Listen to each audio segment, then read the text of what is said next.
नमस्कार दोस्तों, सभी का स्वागत है आपका अपना YouTube channel PK for study classes में। दोस्तों आज हम लोग क्लास 10th के सोशल साइंस के मॉडल पेपर को सॉल्यूशन करेंगे और उसके क्वेश्चन आंसर को याद करने की कोशिश करेंगे। ठीक है, तो आप लोग वीडियो के साथ बने रहेंगे और लास्ट तक जरूर देखिए, क्योंकि ये वीडियो आप लोग के लिए बहुत महत्वपूर्ण होने वाला है और आपके तैयारी को लेकर ये बहुत ही बेस्ट वीडियो है। आप लोग इसको ध्यान से देखेंगे तो आपके सारे क्वेश्चन का आंसर जो है यहीं पे याद होने वाला है। तो आप लोग वीडियो के साथ बने रहेंगे और लास्ट तक जरूर देखें। चलिए शुरू करते हैं हम लोग। जैसा कि आप लोग जानते हैं ये कंडीशन तो आप लोग जानते हैं, ये क्लास 10th का है और ये क्या है, सोशल साइंस का नहीं सामाजिक विज्ञान का है। और इसके लिए आपको टाइम कितना दिया जाएगा टर्म 1 के एग्जाम के लिए, ऑब्जेक्टिव एग्जाम के लिए 1.5 घंटे, और ये 40 क्वेश्चन का आपका एग्जाम होगा। ठीक है, चलिए हम लोग बिना देर किए हुए क्वेश्चन पे आते हैं कि क्वेश्चन हमारा क्या है। पहला क्वेश्चन देखिए, ये सेट 1 का क्वेश्चन है। ठीक है, ये क्लास 10th के मॉडल पेपर का सेट 1 का क्वेश्चन है। आप लोग इसको ध्यान से देखेंगे तो आपको सारा क्वेश्चन का आंसर जो यहीं पे याद होने वाला है। ठीक है, तो चलिए शुरू करते हैं हम लोग बिना देर किए हुए। पहला क्वेश्चन है कि राष्ट्रवाद में एक निश्चित भौगोलिक क्षेत्र में रहने वाली जनता इनमें से किसके द्वारा जुड़ी होती है। राष्ट्रवाद में एक निश्चित भौगोलिक, ध्यान से देखेंगे, एक राष्ट्रवाद में एक निश्चित भौगोलिक क्षेत्र में रहने वाली जनता इनमें से किसके द्वारा जुड़ी होती है। समान संस्कृति, समान इतिहास, भाषा और लोक परंपरा, इनमें से सभी। क्या होगा option number D right answer होगा, इनमें से सभी। समान संस्कृति भी होता है, समान इतिहास भी होता है, भाषा और लोक परंपरा भी होता है। ठीक है, तो इनमें से सभी, option number D right answer होगा क्वेश्चन नंबर 1 का। ठीक है, तो आगे बढ़ते हम लोग क्वेश्चन नंबर 2 पे आते हैं। जर्मनी के एकीकरण में प्रमुख भूमिका निभाने वाली बिस्मार्क कहाँ के चांसलर थे। जर्मनी के एकीकरण में प्रमुख भूमिका निभाने वाले बिस्मार्क कहाँ के चांसलर थे। ऑस्ट्रिया के, बर्लिन के, प्रसा के या म्यूनिक के। कहाँ का, option number C right answer होगा प्रसा के। ठीक है, प्रसा याद रहेगा। क्वेश्चन नंबर 3 पे आते हैं कि सरदार वल्लभ भाई पटेल ने किस किसान आंदोलन का नेतृत्व किया था। सरदार वल्लभ भाई पटेल जो थे उन्होंने किस किसान आंदोलन का नेतृत्व किया था। खेड़ा आंदोलन, बरदौली आंदोलन, चंपारण आंदोलन, व्यक्तिगत सत्याग्रह आंदोलन। ऑप्शन नंबर क्या होगा क्वेश्चन नंबर 3 का, option number B right answer होगा बरदौली आंदोलन। ठीक है, option number B right answer होगा बरदौली आंदोलन।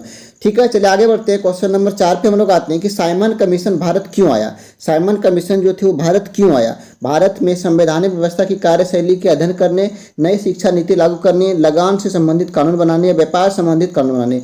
क्या होगा क्वेश्चन नंबर 4 का, option number A right answer होगा कि भारत में संवैधानिक व्यवस्था की कार्यशैली का अध्ययन करने। ठीक है, तो 4 का ऑप्शन नंबर ए के साथ जाएंगे हम लोग क्योंकि ये सही है। ठीक है, क्वेश्चन नंबर 5 पे आते हैं कि प्राचीन काल में किस स्थल मार्ग से एशिया और यूरोप का व्यापार होता था।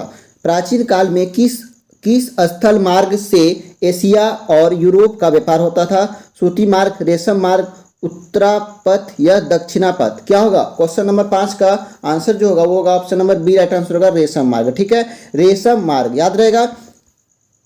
चलिए आगे बढ़ते हैं कि गाड़ियों के उत्पादन के लिए असेंबली लाइन का प्रयोग अमेरिका में सबसे पहले किसने किया था। गाड़ियों के उत्पादन के लिए असेंबली लाइन का प्रयोग अमेरिका में सबसे पहले किसने किया था। Edison, Phillips, Roosevelt, Henry Ford. क्या होगा क्वेश्चन नंबर 6 का जो आंसर होगा वो हो जाएगा option number C Henry Ford. ठीक है, हेनरी फोर्ड। अब क्वेश्चन नंबर 7 पे आते हैं डॉन ऑफ द सेंचुरी नामक चित्र में किसकी महिमा मंडन है। राष्ट्रवाद, प्रजातंत्र, औद्योगिकरण, संगीत। क्या होगा क्वेश्चन नंबर 7 का ऑप्शन नंबर सी होगा औद्योगिकरण। Option number C right answer होगा। क्वेश्चन नंबर 8 पे आते हैं हम लोग कि स्पिनिंग जेनी मशीन ने किस प्रक्रिया में वृद्धि की। कतई, बुनई, छपाई, रंगाई। क्या होगा क्वेश्चन नंबर 8 का option number A right answer होगा कतई में। ठीक है, कताई में। ठीक है, चलिए क्वेश्चन नंबर 9 पे आते हैं कि भारत में पहला प्रिंटिंग प्रेस किनके द्वारा लगाया गया था। भारत में पहला प्रिंटिंग जो प्रेस होता है, जैसे बैनर जो बनते हैं हम लोग हैंडबिल बनवाते हैं, तो वो सब प्रिंटिंग प्रेस जो था वो किसने लागू किया था। फ्रांसीसियों द्वारा, पुर्तगालियों द्वारा, डचों द्वारा, अंग्रेजों द्वारा। क्या हो क्वेश्चन नंबर 9 का ऑप्शन नंबर बी होगा पुर्तगालियों द्वारा। ठीक है, याद रखेंगे ये सब इंपॉर्टेंट क्वेश्चन आपके बोर्ड एग्जाम में सब क्वेश्चन बहुत हेल्प करने वाला है। ये वीडियो आप लोग के लिए बहुत महत्वपूर्ण है। अगर वीडियो अच्छा लग रहा है तो लाइक, शेयर एंड सब्सक्राइब जरूर करें ताकि आपको सारे चीज इस चैनल के माध्यम से मिले और अपना तैयारी को पूरा बोल्ड कर सके। चलिए आगे बढ़ते हैं। क्वेश्चन नंबर 10 पे आते हैं गैली क्या है। धातुई फ्रेम, चर्मपत्र, ताम्रपत्र, पांडुलिपि। क्या होगा गैली क्या है। Option number A right answer होगा धातुई फ्रेम। क्या है, धातुई frame. Option number A right answer होगा धातुई फ्रेम। चलिए आगे बढ़ते हैं हम लोग क्वेश्चन नंबर 11 पे आते हैं कि यदि सरकार के विभिन्न अंगों यदि सरकार के विभिन्न अंगों विधायिका, कार्यपालिका और न्यायपालिका के बीच सत्ता का बंटवारा रहता है तो उसे सत्ता का डैश वितरण कहा जाता है। क्षैतिज ऊर्ध्वाधर दबाव समुदाय क्या कहा जाता है? क्वेश्चन नंबर 11 का क्षैतिज क्या कहलाया जाता है? क्षैतिज वितरण कहा जाता है। क्षैतिज वितरण कहा जाता है। क्वेश्चन नंबर 12 पे आते हैं कि भारतीय संघ में इस समय है 25 राज्य और 6 संघीय क्षेत्र। क्या होगा? आप लोग ये क्वेश्चन आप लोग जानते हैं, सब कोई जानता है क्वेश्चन के बारे में कि भारतीय संघ में इस समय क्या है, कितने राज्य और कितने संघीय क्षेत्र केंद्र शासित प्रदेश है, सबको जानते हैं आप लोग। तो ये 12 नंबर जो क्वेश्चन है आप लोग कमेंट में बताएंगे कि इसका आंसर क्या होगा। ठीक है, चलिए आगे बढ़ते हैं। कमेंट करके बताएंगे 12 का क्या होगा? Option number B right answer होगा। चलिए हमें बताते हैं, option number B right answer होगा। 28 राज्य और 8 संघीय क्षेत्र है। ठीक है, चलिए आगे बढ़ते हैं कि मैक्सिको ओलंपिक की कहानी किस आंदोलन से संबंधित है? अश्वेत शक्ति आंदोलन, नारीवादी आंदोलन, नागरिक अधिकार आंदोलन या फिर नस्लाभेद आंदोलन। क्या होगा? क्वेश्चन नंबर 13 का option number C right answer होगा, नागरिक अधिकार आंदोलन। ठीक है, चलिए क्वेश्चन नंबर 14 पे आते हैं हम लोग। संविधान की किस अनुच्छेद द्वारा अस्पृश्यता को समाप्त कर दिया गया? अस्पृश्यता, ठीक है, अनुच्छेद 16, अनुच्छेद 15, अनुच्छेद 18, अनुच्छेद 17। किस पे? क्वेश्चन नंबर 14 का बात करते हैं हम लोग। ऑप्शन नंबर डी हो जाएगा अनुच्छेद 17 पे। ठीक है, किस पे समाप्त कर दिया गया था? अनुच्छेद 17 पे। ठीक है, चलिए आगे बढ़ते हैं। बामसेफ निम्न में से किसका संगठन है? बामसेफ जो है निम्न में से किसका संगठन है? किसानों का, सरकारी कर्मचारियों का, उद्योगपतियों का, मजदूरों का। क्या होगा? 15 का option number B right answer होगा, सरकारी कर्मचारियों का। बामसेफ निम्न में से किसका संगठन है? सरकारी कर्मचारियों का। ठीक है, याद रहेगा। चलिए आगे बढ़ते हैं। क्वेश्चन नंबर 16 पे आते हैं कि भारत में राजनीतिक दलों को मान्यता कौन देता है? भारत में राजनीतिक दलों को जो मान्यता देता है वो कौन है? राष्ट्रपति, सांसद, उच्च न्यायालय या चुनाव आयोग? क्या होगा? क्वेश्चन नंबर 16 का जो आंसर है वो option number D right answer होगा, चुनाव आयोग। ठीक है, लोकतांत्रिक सरकार होती है, लोकतांत्रिक जो सरकार होती है, उत्तरदायी सरकार होती है, जिम्मेदार सरकार होती है, वैध सरकार होती है, उपयुक्त सभी होते हैं। क्या होगा? क्वेश्चन नंबर 17 का option number D right answer होगा, उपरोक्त सभी। ठीक है, लोकतांत्रिक जो सरकार होती है वो जिम्मेदार भी होती है, उत्तरदायी भी होती है, वैध भी होती है, इसलिए यहाँ पे क्या है? उपरोक्त में सभी। ठीक है, चलिए आगे बढ़ते हैं। क्वेश्चन नंबर 18 पे आते हैं कि लोगों को राजनीतिक सुधार लागू करने में और सशक्त बनाने वाला कौन सा अधिनियम श्रेष्ठतम है?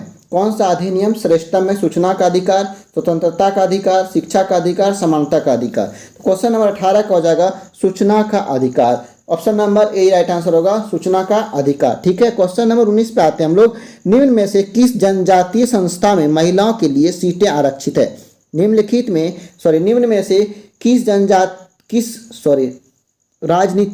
राजनीतिक संस्था में महिलाओं के लिए सीटें आरक्षित है? ठीक है, लोकसभा, विधानसभा या फिर पंचायती राज, उपरोक्त सभी। क्वेश्चन नंबर 19 का जो होगा आंसर जो आपका होगा option number C right answer होगा, पंचायती राज। ठीक है, option number C right answer होगा, पंचायती राज। चलिए आगे बढ़ते हैं। नर्मदा बचाओ आंदोलन का नेतृत्व किसने किया था? नर्मदा बचाओ आंदोलन का नेतृत्व किसने किया था? आप लोग ये थ्योरी में पढ़े होंगे, एनसीईआरटी बुक में पूरा दे रखा है। किसने?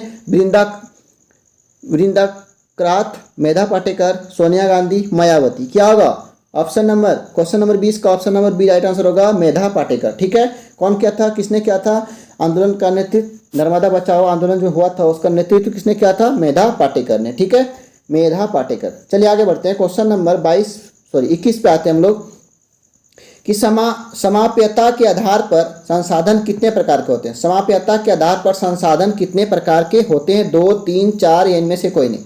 क्या होगा? क्वेश्चन नंबर 21 का ए होगा 2, option number A right answer होगा 2। ठीक है, चलिए 22 पे आते हैं। किस राज्य में काली मृदा मुख्य रूप से नहीं पाई जाती? महाराष्ट्र, गुजरात, मध्य प्रदेश, राजस्थान। किस में नहीं पाई जाती है?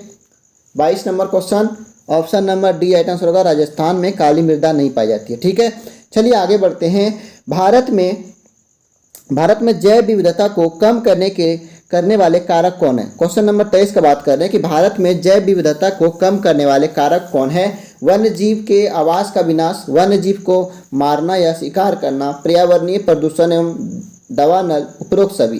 क्या होगा? क्वेश्चन नंबर 23 का option number D right answer होगा, उपरोक्त में सभी। ठीक है, चलिए आगे बढ़ते हैं हम लोग। क्वेश्चन नंबर 24 पे आते हैं कि बहुउद्देशीय परियोजनाओं का कौन सा लाभ है। बहुउद्देशीय परियोजनाओं का कौन सा लाभ है। बाढ़ पर नियंत्रण, सिंचाई की सुविधा, जल विद्युत उत्पादन, उपरोक्त सभी। 24 का हो जाएगा उपरोक्त में सभी। ठीक है, option number D right answer होगा। Option number D right answer होगा, उपरोक्त सभी। ठीक है, चाय कॉफी 25 नंबर क्वेश्चन देखिए कि चाय कॉफी रबर गन्ना केला आदि किस तरह की फसलें हैं। दलहन फसलें, तेलहन फसलें, रोपण फसलें, मोटे अनाज। क्या होगा? चाय कॉफी रबर गन्ना केला आदि किस प्रकार की फसलें हैं। किस प्रकार की फसलें हैं? 25 नंबर का क्वेश्चन। ऑप्शन नंबर हो जाएगा सी, रोपण फसलें। ठीक है, इसको रोपना पड़ता है इसलिए इसको बोला है रोपण फसलें। ठीक है, चलिए आगे बढ़ते हैं हम लोग।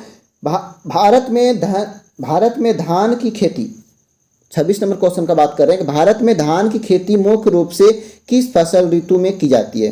खरीफ फसल, रबी फसल, जायद या रबी जायद। क्या होगा? धान हम लोग कब उगाते हैं? धान जो हम लोग जो सिंचाई करते हैं धान का, धान रोपते हैं हम लोग, क्या है वो, कब है, कौन सा फसल उसको बोलते हैं? रबी फसल, खरीफ फसल, कौन सा? इसको कमेंट में आप लोग बताएंगे। ये क्वेश्चन आप लोग करके आएंगे। ठीक है, ये बहुत इजी क्वेश्चन है और इससे आप लोग बहुत अच्छी तरह से परिचित हैं। ठीक है, चलिए हम लोग आगे बढ़ते हैं। क्वेश्चन नंबर 27 पे, निम्नलिखित कोयले की खाने में से कौन झारखंड राज्य में है। निम्नलिखित कोयले की खानों में से कौन झारखंड राज्य में है। तलचर, बोकारो, सिंगरेनी, रानीगंज। कौन होगा? Bokaro. Option number B right answer होगा, बोकारो। ठीक है, चलिए आगे बढ़ते हैं 28 पे। क्वेश्चन नंबर 26 का कमेंट में आंसर देंगे आप लोग। हम लोग 28 पे आते हैं। क्वेश्चन नंबर 28 करके निम्नलिखित में से कौन एक आधारभूत उद्योग है। चीनी उद्योग, लोहा इस्पात उद्योग, सूती वस्त्र उद्योग, उर्वरक उद्योग। क्या होगा? 28 का option number B right answer होगा, लोहा इस्पात उद्योग। ठीक है, 29 में देखिए, कारखानों द्वारा निष्कासित 1 लीटर अपशिष्ट से लगभग कितना गुना जल दूषित होता है।